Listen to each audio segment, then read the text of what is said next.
Hi everyone, it's Nandi. Welcome back to my channel. Today I'm going to be telling you about living with TMAU.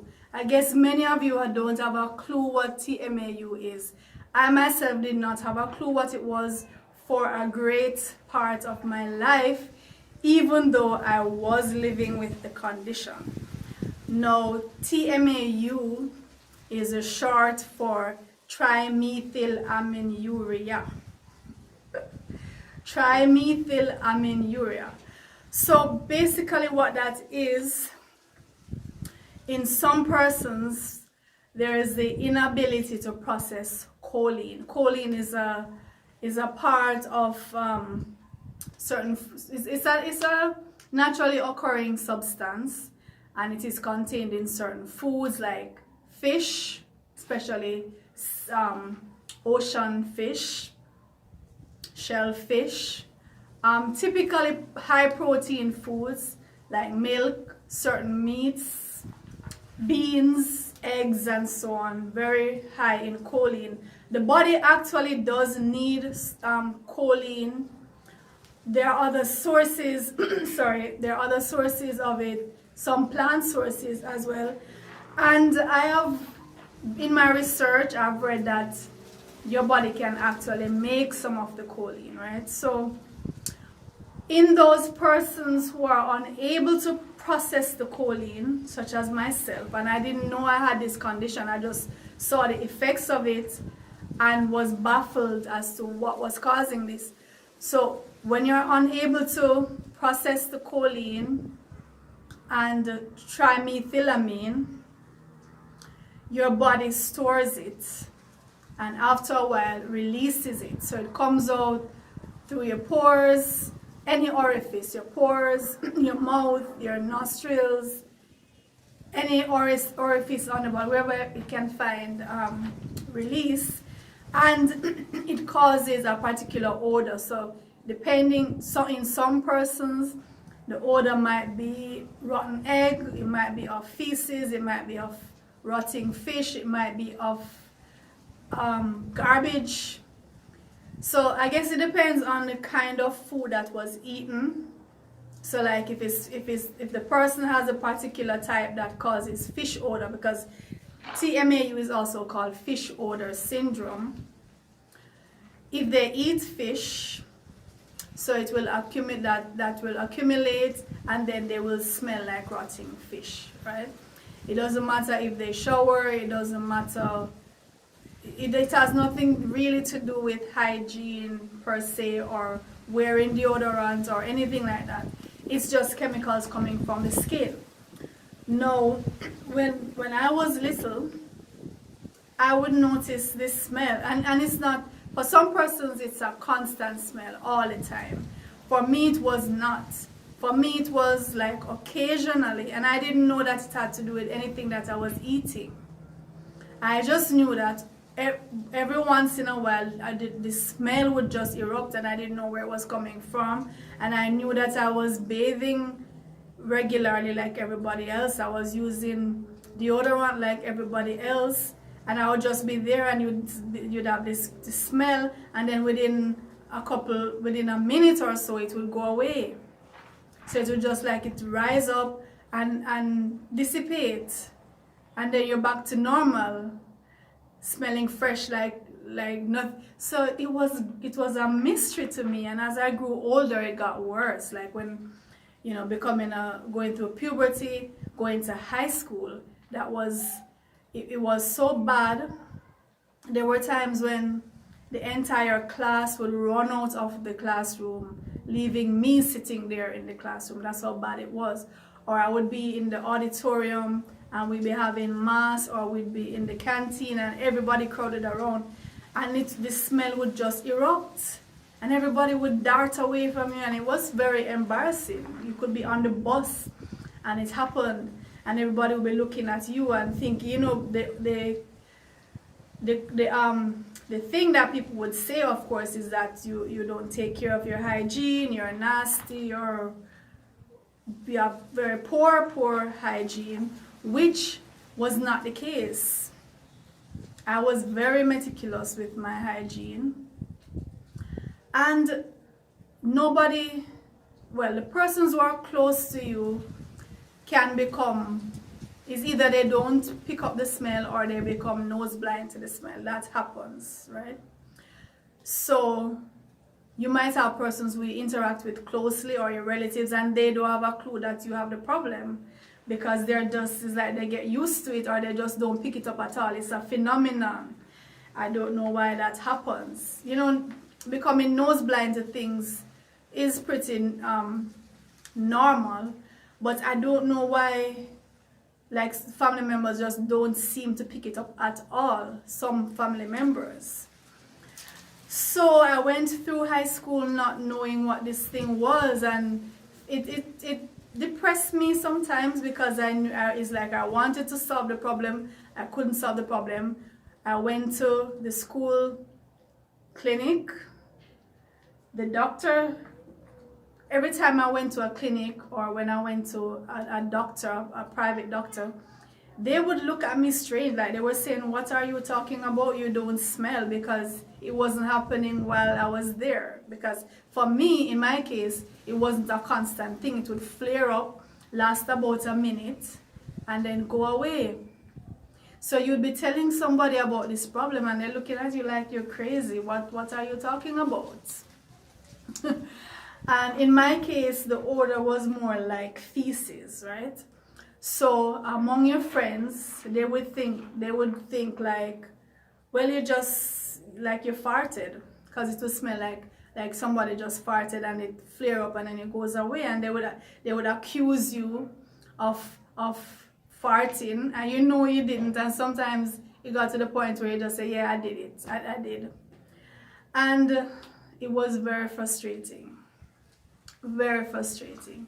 I think the reason mine was like that, it had to do with milk, because usually, like I said, depends on the type of food, and I didn't know that my body wasn't processing milk well, so it would just accumulate and then it will come out smelling like rotten milk, right? More along that line. So went to doctors, they didn't have a clue what I was talking about. Searched the internet, still couldn't find anything, until I stumbled upon this video about a little boy who had something called fish odor syndrome. And when I was watching the video, and this was like just a couple years ago, I saw that video, right? And I was watching the video and I'm saying these symptoms sound like my symptoms, just that they're talking about fish. I don't have mine wasn't fish, right? Mine was more like I said, feces. But it was the same, you know, it would flare up and then go away, and some persons wouldn't know about it because it didn't happen while they were there. And, you know, I was looking at just the whole stressful life this boy was having. His was very bad. And I later came to realize, I think in my case, what saved me was the fact that I became a vegetarian when I was 13. I think that helped to make mine not so bad. And just occasionally it would happen. Like if I had some chocolate or milk or biscuits that had milk in it. It's only later I'm realizing, but I think my diet saved me much of that, because I think most persons who have TMAU, it's a constant thing, and it is not like a flare-up thing. It's constant. They smell that way all the time, and I really do think it's tied to diet. And you know, they eat heavily of meat, because even when they are told that, okay, it's the foods that are very rich in choline and high, very, very high protein foods, they just tell themselves they cannot avoid eating these things. They must have these things. And so the condition persists, right? In my case now, I don't eat meat. I eat fish once in a while, very rarely. Don't really eat a lot of beans. I don't eat eggs unless it's hidden in something. You know, like if I'm eating a piece of cake, the egg and the milk kind of hidden in it. That's the only time, but I'm not going to get a glass of milk and drink or fry an egg and eat, right? It's just rarely I have those things. So I think that saved me. But still, you know, every once in a while, because you just cannot completely avoid choline. It's even found in some vegetables and your body actually needs it.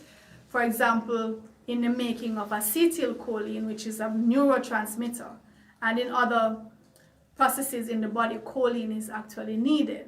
So it's not like you can eliminate choline. You would not be healthy if you eliminated choline. But I think that the choline in certain foods respond differently. And the cleaner my diet is, in terms of the closer to my ideal, which is just fruits, I don't have that. When I'm on fruits alone or as close to fruits only, I don't have that issue at all with TMAU. It just does not rear its head at all. So I know very definitively that diet is the main factor, the main contributing factor. But it's just that hardly anybody knows about this condition. You can go to medical doctors and they will send you away as if this is all in your head. And that is what happened to me time and time again. And from coming now and watching other videos, you know, more recently, persons are coming out and telling their experience, and you're actually you can read papers now on it.